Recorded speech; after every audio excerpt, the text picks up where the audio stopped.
ராசா மகதாசா யாரு கண்ணு பட்டது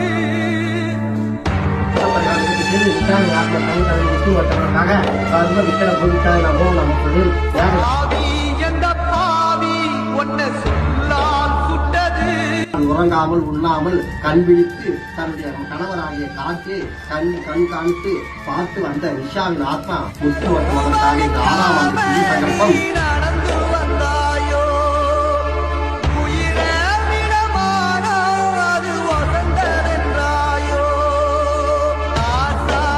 சங்கல்பம் தனது கணவராகிய கார்த்தி கண்கடங்கி கவலைக்கிடமாகி இன்று அவர் மோட்சம் வந்ததற்காக முழுமையானதோட சர்வ விக்ரம் நமோ நமக்கு